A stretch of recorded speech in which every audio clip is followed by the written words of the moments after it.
Buenas tardes, mis hermanos. Hoy día estamos leyendo Efesios capítulo 5 y vamos a intentar darle una lectura rápida a este capítulo y ver los puntos más importantes en los cuales el Señor nos pueda llevar en este hermoso día, al menos acá donde vivo yo. Vamos a pedir ayuda al Señor, la asistencia del Espíritu Santo, sin el cual no podemos comprender la palabra. Oremos al Señor. Gracias, Padre, por este tiempo que nos permite de meditar en tu palabra, por un tiempo, Señor, en el cual podemos alimentarnos de ti, Señor, recibir de ti la fuerza que necesitamos y seguir creciendo en el conocimiento de Cristo. Para poder acudir a tu santa palabra, pedimos la asistencia del Espíritu Santo para poder comprenderla. Pedimos que tú nos ayudes, Señor, y nos guíes. Lo pedimos a ti en el nombre de Cristo Jesús. Amén. Voy a compartir pantalla con ustedes, mis amados hermanos. A ver, por acá estamos en el eh, capítulo 5. Mire cómo hemos avanzado bastante en este libro. Bueno, Pablo continúa la parte quizá un poco más práctica, ¿no es cierto? Respecto al cómo se espera que los hijos del Señor puedan vivir después de todo lo que él ha hablado. Así que él continúa con lo que hablamos ayer, utilizando mucho esta palabra que yo la tengo en este color: andad en amor, andad como hijos de luz, eh, ten cuidado como andas, ¿no es cierto? Bueno, Pablo eh, hace un llamado a la congregación para que ellos comenzaran a vivir de acuerdo a lo que habían creído. No es solamente acumular conocimiento, no es ser un creyente de estructuras superficiales, sino que tenemos que permitir que el Espíritu Santo, a través de la palabra, pueda lograr cambios profundos en el corazón.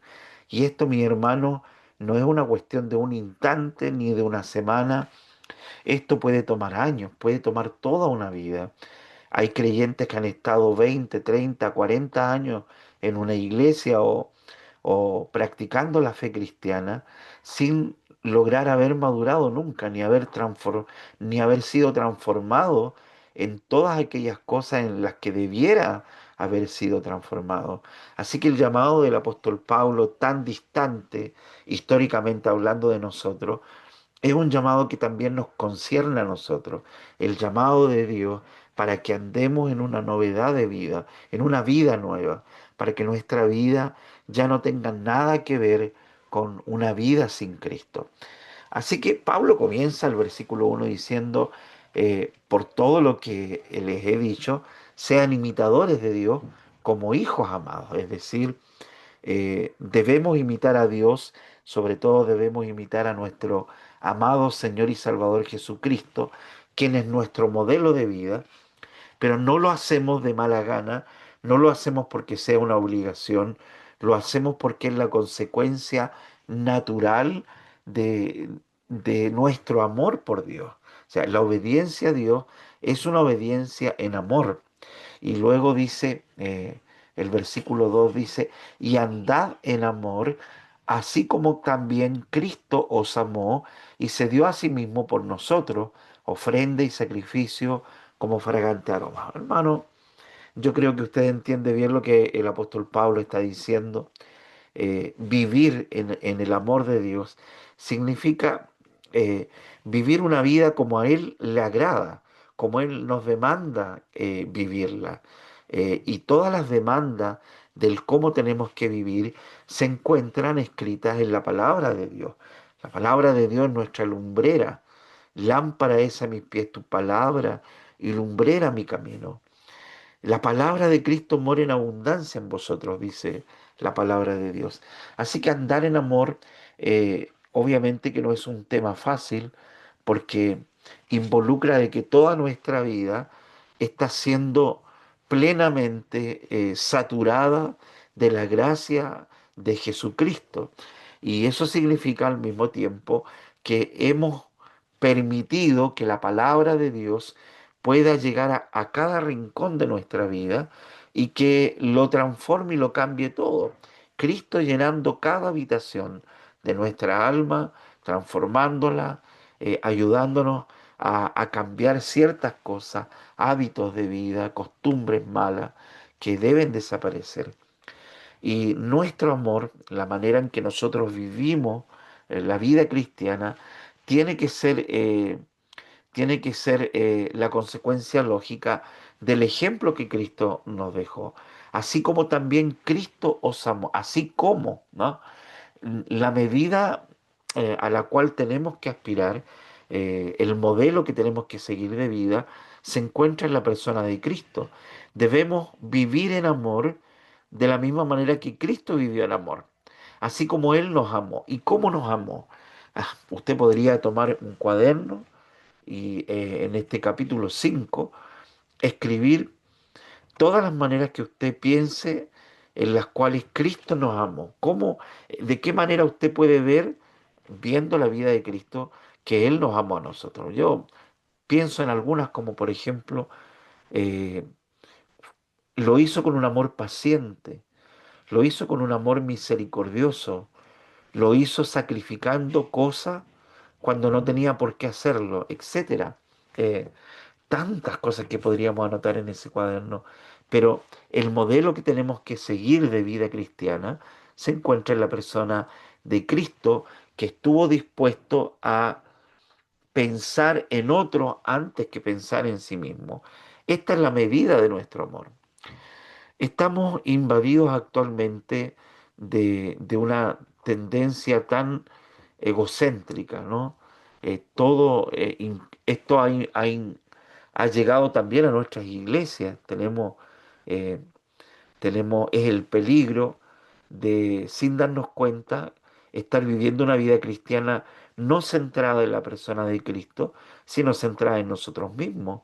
Vivimos la vida cristiana como a nosotros nos agrada, hacemos lo que nosotros queremos, pensamos lo que nosotros queremos pensar.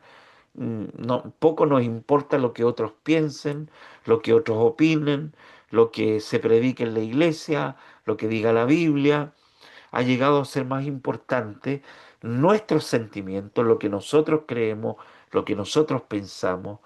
De hecho, nuestra vida cristiana ha llegado a estar bajo el gobierno nuestro, ha regresado a nuestro gobierno. Ya en el momento en que nosotros, por ejemplo, decidimos qué hacer con cada día, qué hacemos cada día cuando nos levantamos, qué hacemos durante el día, cuál es nuestra responsabilidad dentro de la verdadera familia a la cual pertenecemos. Hermanos, la verdadera familia a la cual pertenecemos es la familia de Dios. Y eso involucra deberes, responsabilidades, involucra privilegios, pero todos somos responsables delante de Dios porque nos ha hecho miembros no de un club social, nos hizo miembros del cuerpo de Cristo. Somos responsables y un día vamos a tener que dar cuenta delante de Dios de todo lo que hicimos y de lo que no hicimos. Él nos repartió dones como lo vimos ayer, gracia para que pudiéramos edificar a otros, no a nosotros, para edificar a otros, para edificar el cuerpo de Cristo. Así que la vida cristiana no puede ser vivida bajo mi lupa, bajo mis emociones, ni puedo llevar un tipo de vida que sea agradable para mí. No puedo yo llegar y tomar la decisión de, el día está tan lindo que mejor voy a ir a la playa en vez de ir a la iglesia. Porque eso significa que tú estás manejando tu vida, que tú has tomado a Dios y lo has encasillado en tus propias normas, en tus propias decisiones, y ahora ya no honrar el día del Señor como Él te lo demanda, ahora ya es prerrogativa tuya, no de Él. Hermano, andar en amor involucra llevar una vida de obediencia delante de Dios, que al mismo tiempo significa que nosotros nos vamos a dejar a un lado, renunciamos al gobierno de nuestra vida, renunciamos a nosotros mismos, porque acá dice y andad en amor, así como también Cristo os amó. ¿Y cómo nos amó Cristo? Pablo lo dice en Filipenses, sed imitadores que tenemos que imitarlo a Él, así como Él ha imitado a Cristo. Y Él dice que tenemos que seguir el ejemplo de Cristo, el cual se humilló a sí mismo, y siendo Dios, Él no escatimó tener todas las cosas a su disposición, sino que Él se negó a sí mismo.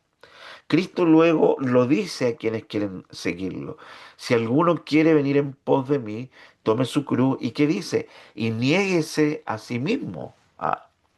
Este evangelio es un evangelio que ha sido defragmentado, ha sido adulterado, ha sido manipulado y nos ha llegado a nosotros un evangelio muy humanista, un evangelio donde recibimos la salvación, recibimos con alegría la salvación que nos da Cristo con todos los beneficios, pero hemos dejado a un lado las responsabilidades, las demandas, nuestro deber delante de Él, nuestro amor delante de Él. Hermano, qué peligro es vivir de esta manera, porque vivir así siempre va a traer consecuencias. Pablo dice, así como también Cristo os amó y se dio a sí mismo por nosotros. ¿Y qué dice a continuación? Ofrenda y sacrificio a Dios como fragante aroma. Claro, amar involucra siempre sacrificio para nosotros como seres humanos.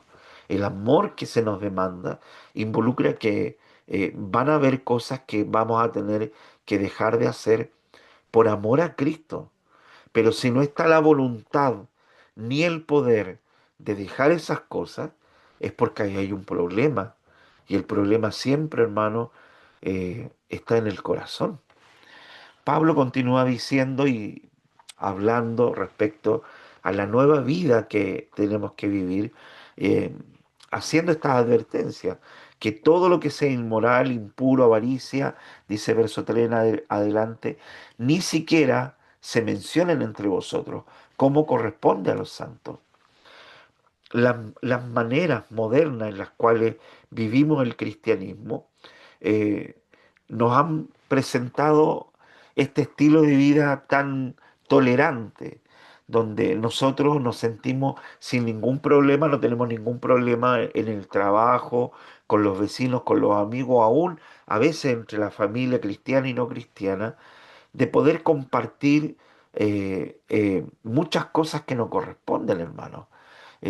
Compartimos, nos reímos de chistes obscenos, de doble sentido, no tenemos problema de mirar una película o una serie donde hay imágenes de sexo o hay pornografía, etcétera.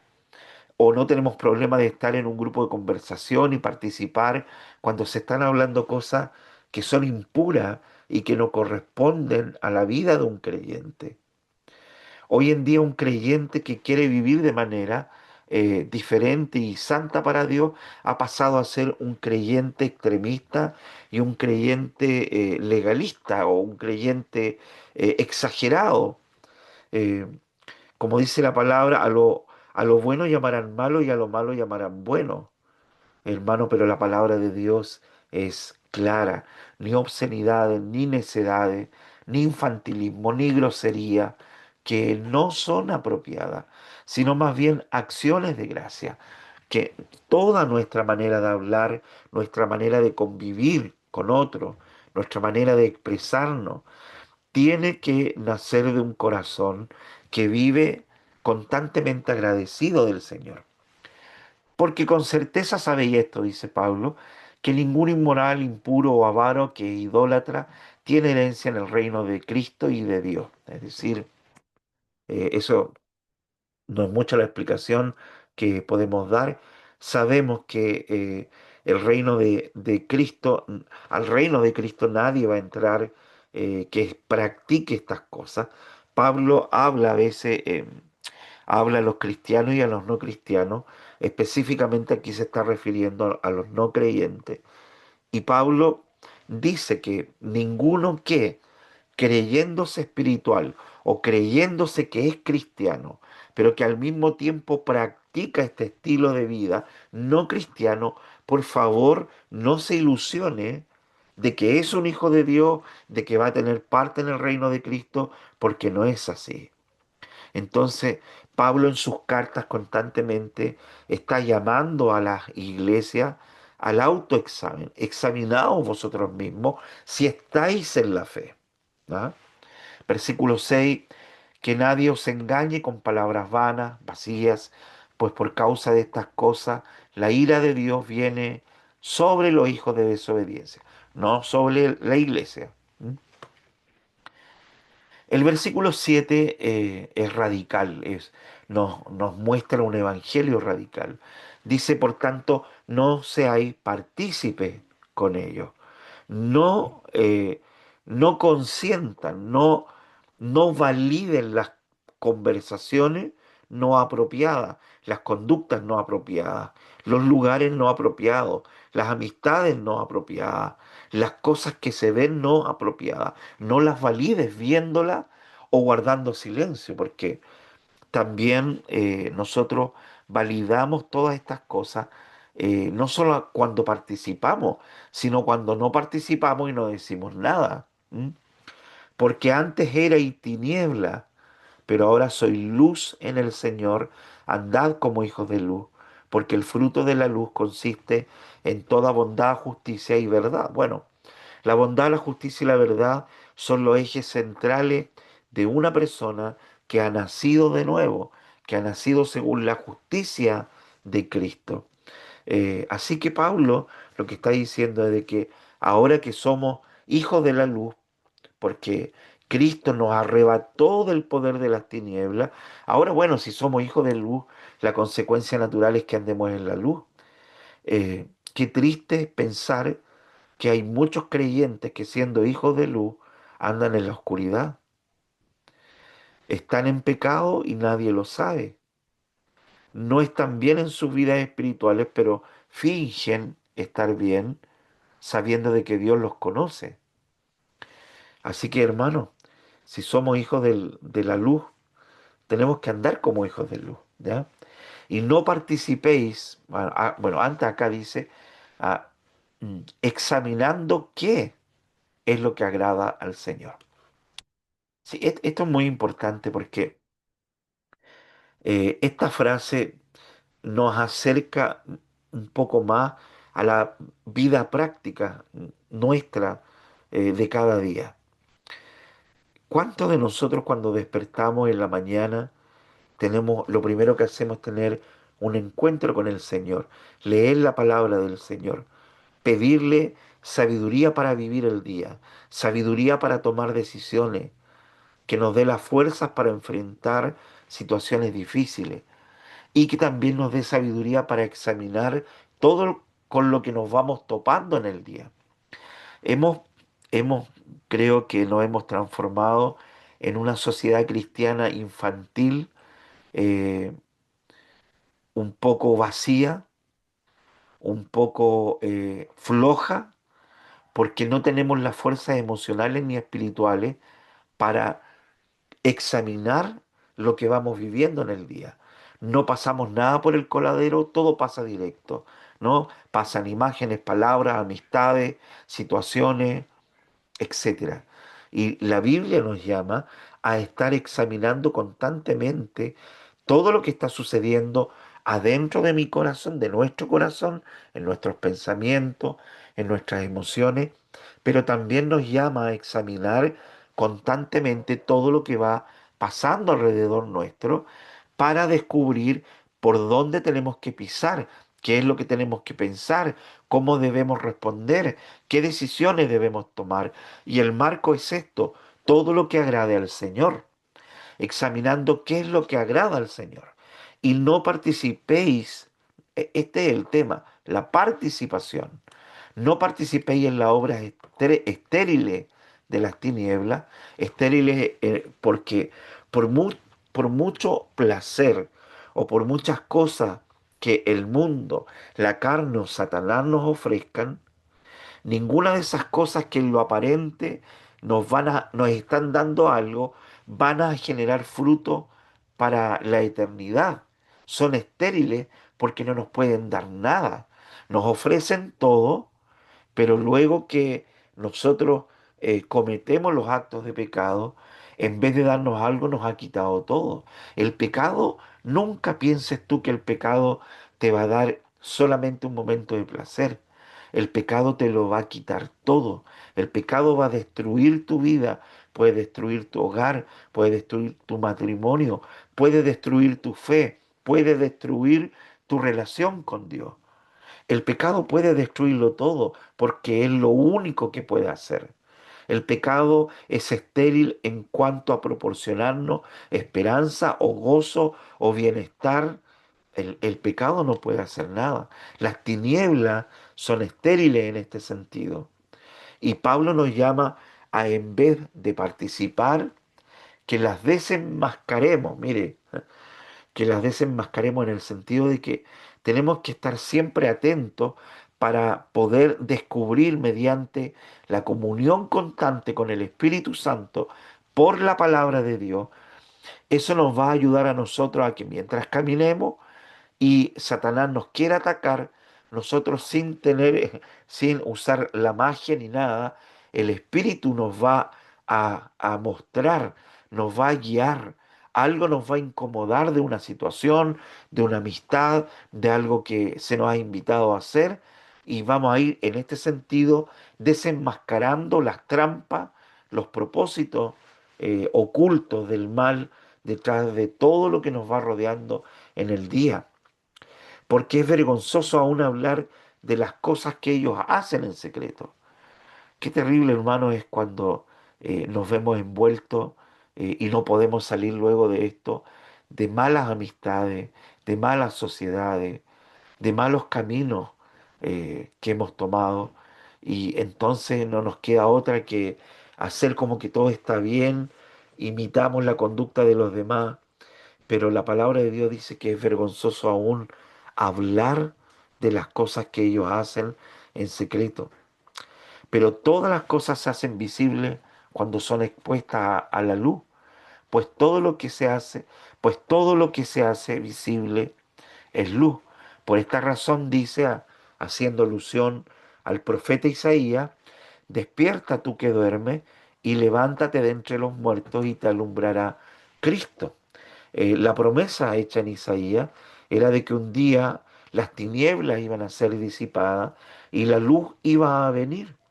Israel estaba pasando por un tiempo de rebeldía, se estaba perdido espiritualmente, y habían muchas cosas que habían muerto en la vida espiritual de Israel con Dios.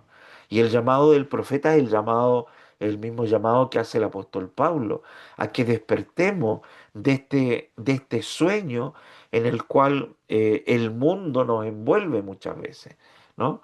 El mundo nos ofrece tantas cosas con las cuales nos hipnotiza con la televisión, con las películas, con las series, con las redes sociales, nos hipnotiza con las amistades que llegan y llenan nuestro horario, nuestro calendario de fiestas, de programas, de comida, de salida, y cuando menos te das cuenta, tu día se va como agua entre los dedos y la vida espiritual comienza a dormirse.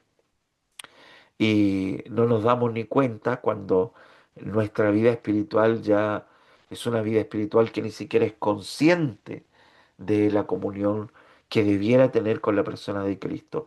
Pablo zamarrea a los hermanos de Éfeso y le dicen, despierten, despierten de este sueño. Eh, a Satanás le conviene mantenernos así, le conviene mantenernos así como fascinados, como que no podemos quitar los ojos de la mente, del corazón, de tantas cosas que hay en el mundo, hermano. Aún cosas que tú me pudieras decir, pero es que esto que yo hago no es malo, claro. Aún de cosas que en lo aparente no son un pecado directo contra Dios. Sin embargo, aún esas buenas cosas o buenas reuniones que no tienen nada de malo pueden transformarse en un ídolo que reemplace el tiempo que tú debieras estar dándole a Dios. Te quita la posibilidad de estar alimentándote de Dios, de crecer en el conocimiento de Cristo. Y la consecuencia de eso es que puedes ser un cristiano de 40 años en el Evangelio, comparado a otro hermano que recién tiene un año, pero el hermano tiene la misma madurez que tú. Y esta es una realidad que permea todas las iglesias alrededor del mundo y es una realidad en la cual nosotros también estamos envueltos. Tenemos que tener cuidado, ¿no? Despertar del sueño, analizar, examinar qué cosas nos están durmiendo espiritualmente. Versículo 15, por tanto, tened cuidado cómo andáis. Tengan cuidado cómo viven. Hermano, ¿quién de nosotros tiene cuidado de cómo vive en el día? ¿Mm? ¿Cuándo, en qué momento del día nosotros hacemos una pausa y nos ponemos a pensar, a ver cómo estoy viviendo mi día? ¿Qué acabo de hacer? ¿Qué es lo que tengo planificado hacer ahora? Me invitaron aquí, ¿debo ir? ¿Debo hacer clic aquí en internet? ¿Debo aceptar esta amistad? ¿Debo chatear con este, con lo otro? Ten cuidado cómo vive. No vivamos como insensatos, sino como sabios, aprovechando bien el tiempo, porque los días son malos. Claro que sí, los días son malos, hermanos. Estamos viviendo tiempos moralmente muy malos, desde muchos siglos, ¿no? Sin embargo, cada tiempo, cada historia, cada pueblo, cada nación se ve envuelta en problemas distintos, pero con el mismo mal presente de siempre. Los días son malos porque el enemigo anda como león rugiente buscando a quien devorar. El problema del tiempo es un gran problema porque la única manera que tú y yo crezcamos espiritualmente es ocupando el escaso tiempo que nos queda después del trabajo para llenar nuestra mente y nuestros pensamientos de Cristo. El problema de nuestra vida cristiana es que no aprovechamos el tiempo, lo desaprovechamos. No solamente desobedecemos a Dios en mandamientos tan básicos como congregarnos, sino que lo desobedecemos en pequeños actos que van sumando todos los días uno tras otro, uno tras otro. Podríamos tener el culto familiar, podríamos orar, podríamos leer la palabra de Dios, pero no, hemos decidido hacer otra cosa. Estamos muy cansados, hacemos esto, nos invitaron a este otro lugar. Hermano, no aprovechamos bien el tiempo, sabiendo que los días son malos.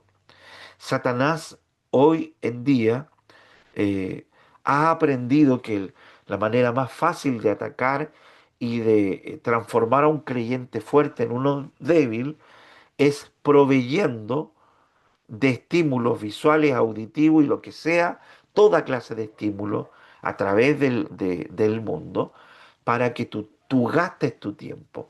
Si tú gastas tu tiempo y no te queda tiempo para Dios, entonces Él ha logrado su objetivo. Y esto lo vemos reflejado en lo que él sigue diciendo. Así que no seáis necios, sino entended cuál es la voluntad del Señor.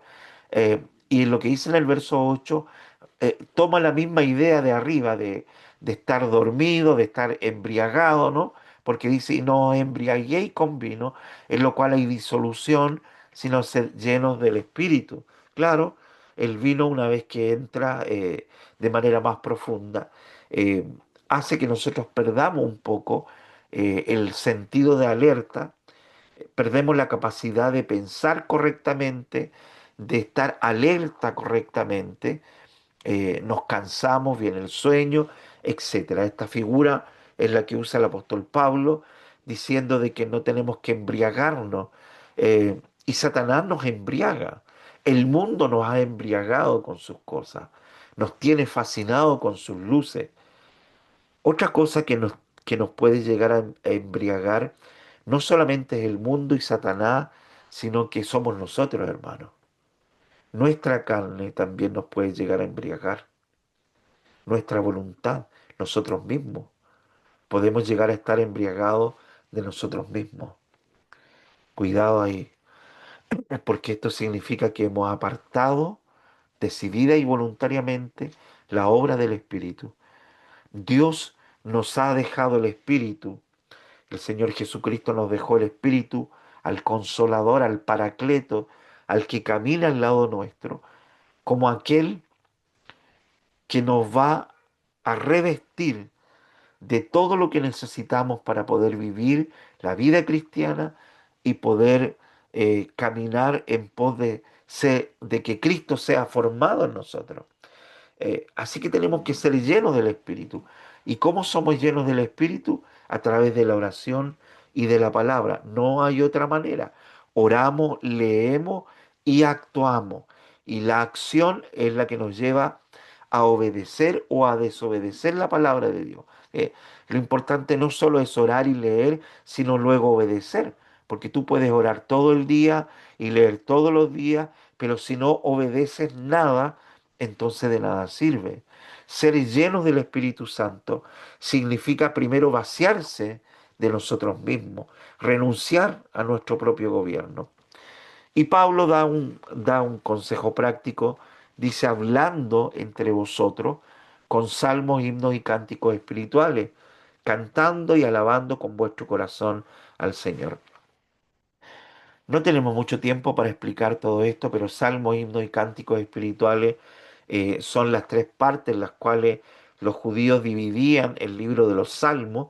Así que básicamente Pablo exhorta a la iglesia para no solamente leer y ser llenos de la palabra de Dios, sino que también cantar la palabra de Dios, porque es la palabra de Dios la única que tiene el poder de transformar, de partir el alma y los tuétanos, ¿no? La espada del Espíritu. Y es la palabra de Dios la que Dios nos demanda cantar lo que Él mismo ha revelado e inspirado. A mí me encantan los himnos, las canciones espirituales, hay alabanzas muy hermosas que todos podemos escuchar, pero ninguna de ellas va a poder arrojarse la prerrogativa de haber sido inspirada por Dios. Solo la palabra inspirada por Dios tiene el poder sobrenatural de Dios para traer a una persona de la muerte espiritual a la vida. Solo la palabra de Dios inspirada tiene el poder de darnos la fuerza y revestirnos del poder de Cristo y traer a nuestra vida diaria todos los recursos del reino de Cristo. Solo la palabra de Dios puede traer gloria plena y total a nuestro Señor Jesucristo. Qué importante, hermano, es que podamos cantar en el día la palabra de Dios, cantar no solamente en el culto la palabra de Dios, sino cantar en nuestros hogares la palabra de Dios, cantar los salmos. ¿Ah? En los salmos, eh, como dijo alguien, los salmos no son otra cosa que Cristo mismo. Vemos reflejado el carácter, la belleza de Cristo, el poder de Cristo, su plan redentor, eh, su reino. Qué maravilloso es poder tomar parte de nuestro día y cantar salmos al Señor, dando siempre gracias por todo, en el nombre de nuestro Señor Jesucristo, a Dios el Padre, sometiendo uno a otro en el temor de Cristo. Bien, bueno, Pablo introduce aquí un pequeño tema que va a ser muy importante, que es la necesidad de que nos sometamos los unos a los otros. Y en este contexto del sometimiento mutuo dentro del cuerpo de Cristo, es que él usa la figura del matrimonio eh, y la figura de Cristo con la iglesia. Si ustedes ven aquí, yo estoy leyendo la Biblia de las Américas y el título dice Cristo y la iglesia, un modelo para el hogar. Y Pablo comienza diciendo, las mujeres estén sometidas a sus propios maridos como al Señor. Bueno, este es un tema que hemos hablado mucho. Solamente recordarle que a lo que Pablo se está refiriendo acá, en primer lugar, es que a este sometimiento, el sometimiento del cual él habla no es inferioridad. ¿Ah? Somos iguales a los ojos de Dios, somos coiguales, hombres y mujeres, y eso lo dice Pablo también en Gálatas capítulo 3, en Primera de Pedro también lo dice en el capítulo 3. A los ojos del Señor somos coiguales delante de Dios. Así que la sumisión de la mujer al marido no tiene que ver con un grado o un estatus de inferioridad, sino que con un estatus de obediencia ejemplar de la misma manera que Cristo lo hizo. Cristo se sometió a la voluntad del Padre, mas no se haga mi voluntad, sino tu voluntad. Y el mismo carácter de Cristo es el carácter que tiene que impregnar a su propio cuerpo, del cual el matrimonio es una figura. El matrimonio, hermano, que Dios ha formado y establecido desde Génesis en adelante, es la figura perfecta de lo que sería la salvación de este pueblo llamado la Iglesia, cuyo esposo es Cristo mismo, ¿no? Cristo y su iglesia eh, son a lo que señalaba la figura del matrimonio. Lo otro importante quizás mencionar así de paso es que la sumisión a la cual se refiere el apóstol Pablo no es una obediencia incondicional. eh, eh, no es absoluta en este sentido, sino que es una obediencia que siempre pasa por nuestra obediencia primaria, que es nuestra obediencia al Señor Jesucristo. Es decir, la mujer no debe someterse a su esposo cuando su esposo no está agradando en carácter, en vida y en ejemplo a la persona de Cristo. Si tuviéramos que poner ¿cómo podemos decir todo esto que Pablo está diciendo acá? Básicamente lo que él dice es que eh, la mujer ha sido llamada a cumplir una misión, y su misión es respaldar a su esposo para que su esposo cumpla su misión. ¿Y cuál es la misión del esposo? La misión del esposo es amarla a ella de la misma manera que Cristo lo amó a él. Es medio enredado, pero después ustedes pongan atrás el play y escuchen de nuevo esto. Si nosotros comprendemos esto, nos vamos a dar cuenta que en ningún momento el llamado de Pablo es colocar a la mujer debajo del hombre, que sea inferior que el hombre, sino todo lo contrario. La misión del sometimiento mutuo en la iglesia, como es el caso de la esposa con el esposo, es en un grado, tiene que ser un acto voluntario de obediencia, donde la mujer se compromete en espíritu y en el alma a apoyar a su esposo para que su esposo cumpla con la misión que Cristo le ha dado. Y la misión que Cristo le ha dado es amarla a ella, a tal punto amarla a ella que la tiene que amar de la misma manera que él amó a su iglesia. Y si ustedes leen estos versículos, porque sería muy complicado explicar todo, se van a dar cuenta que el principio es aplicado sobre el hombre y no sobre la mujer. El hombre, el esposo, tiene que amar a su esposa de la misma manera que Cristo amó a su iglesia, ¿no? Dice, mire.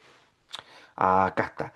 Así como Cristo es cabeza de la iglesia, siendo el mismo el Salvador del cuerpo. Pero dice, así como la iglesia está sujeta a Cristo, también las mujeres deben estarlo sus maridos en todo. Y ahora, en todo lo que en todo lo que corresponda. No es una obediencia absoluta, es una obediencia basada en el carácter de Cristo, ¿ya? Es decir, mm, si un esposo le demanda algo que no corresponde con el carácter de Cristo y el Evangelio, la mujer tiene que rechazar. No está sujeta a obedecer, se puede oponer. Ahora habla los maridos en el verso 25 y dice, maridos, amad a vuestras mujeres como, así como Cristo amó a la iglesia y se dio a sí mismo por ella para santificarla, habiéndola purificado por el lavamiento del agua con la palabra, a fin de presentársela a sí mismo, una iglesia en toda su gloria, sin que tenga mancha ni arruga, ni cosa semejante, sino que fuera santa e inmaculada. Ay, hermano, me dan unas ganas de poder hablar, aquí podríamos estar horas hablando de este texto, pero no quiero tentarme. Mire, lo que dice básicamente Pablo es esto, marido, amad a vuestras mujeres así como Cristo amó a la iglesia. Wow, si nos ponemos a pensar en las características de sacrificio, en todo lo que hizo Cristo por su iglesia, nos vamos a quedar cortos. nos vamos a quedar muy cortos si nosotros analizamos la manera en que nosotros estamos viviendo con nuestra esposa. La manera, la forma, el carácter con el cual vivimos con ella debiera ser una imitación de la obra de Cristo y del cómo amó Cristo a su iglesia. Es una vara muy alta, hermano, muy alta. Ahora, teológicamente hablando, yo solamente quisiera recordarle esto. Esta frase que está aquí, así como Cristo amó a la iglesia y se dio a sí mismo por ella, nos revela teológicamente, nos revela cuál fue el propósito redentivo del Hijo de Dios, de la segunda persona de la Trinidad, al venir a encarnarse, tomar naturaleza humana y morir. La pregunta aquí es, ¿por quiénes vino a morir Cristo? ¿Cristo vino a morir por todo el mundo? Y la palabra de Dios, y no tenemos tiempo de verlo mucho ahora, porque este es un devocional nomás, pero acá tienen un ejemplo. Aquí está claramente diciendo el apóstol Pablo, ¿por quién se dio Cristo a sí mismo? Se dio por su iglesia, ¿ya? El amor de Dios fue por todo el mundo. Fue un amor revelado en el sacrificio de Cristo a todo el mundo, no solo a la iglesia. Pero en cuanto a su alcance redentor, al alcance redentor, tenemos que decir que Cristo vino y se entregó vicariamente, no por el mundo, sino por su iglesia. Él muere por su iglesia. Y el propósito de morir por su iglesia, como lo vimos estos días, cuando vimos Efesios capítulo 1, es santificarla.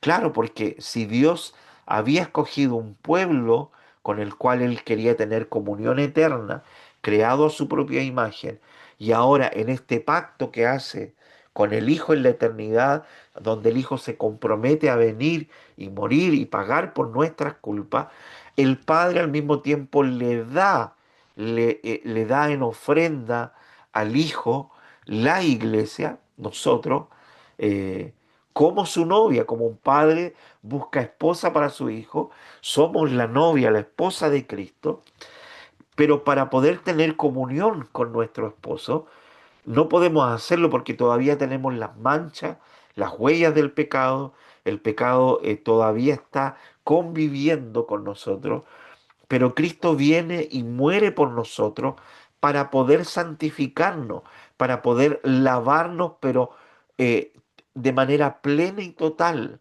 lo que ha de cumplirse cuando Él venga en su reino. Vamos a ser totalmente glorificados, santificados, purificados, a fin de que en ese día que el Cristo venga, seremos presentados delante de Cristo como la novia sin mancha, sin arruga, para poder ya entrar en los aposentos nupciales por toda la eternidad con Cristo. Bien, hermanos, yo creo que se nos está yendo el tiempo. Ustedes pueden seguir leyendo el texto, pero qué hermoso capítulo el que nos ha tocado el día de hoy. Termino diciendo de que no olvidemos esto, que el llamado del apóstol Pablo no es a la esposa y al esposo, es un llamado hacia la iglesia. Usa como ejemplo la figura de Cristo y la iglesia y la figura del matrimonio. Pero todos debemos someternos unos a los otros porque buscamos como propósito edificar la vida de los otros, ¿ya? Así que sigamos esto, hermanos, esta regla de fe. Que el Señor los bendiga y tengamos un tiempo de oración antes de terminar. Padre Celestial, te agradecemos por tu palabra. Señor, gracias por un amor tan grande como el que tú tuviste por nosotros. Nunca vamos a lograr entender la manera en que tú nos amaste. Un amor incomprensible, un amor inagotable, un amor que no tiene fondo. Gracias te damos, Señor, por tu misericordia. Gracias por tener el privilegio de poder vivir una vida nueva, de poder decirle que no al pecado, de poder deshacernos de todas aquellas cosas que manchan nuestro corazón y que nos amargan la vida y que nos pueden destruir y llevar lejos de ti. Si en esta hora, Señor, alguien está viendo este pequeño devocional y siente que está lejos de ti, que estas palabras puedan ser un llamado de alerta a despertar de una vida negligente, de una vida dejada al olvido de tu palabra, de la oración, de la comunión contigo. Señor, oramos a ti para que tu pueblo continúe despertando en toda Latinoamérica, despertando a una vida de obediencia, a una vida en santidad, que nuestros hábitos, nuestra forma de ser, nuestra forma de pensar, nuestras amistades, nuestros tiempos, que todo sea totalmente y radicalmente transformado por la gracia de tu obra a través del Espíritu y a través de la oración y de la palabra de Dios. Que en la comunión con otros hermanos, con los demás creyentes del cuerpo, seamos mutuamente edificados, nos sometamos unos a los otros para crecer en ti, Señor. Gracias te damos por este hermoso capítulo. Enséñanos a amarte más y, Señor, danos la fuerza que necesitamos. Al que está débil y cansado en el día de hoy, fortalécelo, Señor, a través de tu palabra. Oramos, Señor, dándote las gracias por todo lo que tú haces y por todo lo que tú has de hacer. La gloria sean solo para ti. En el nombre de Cristo Jesús. Amén. Amén.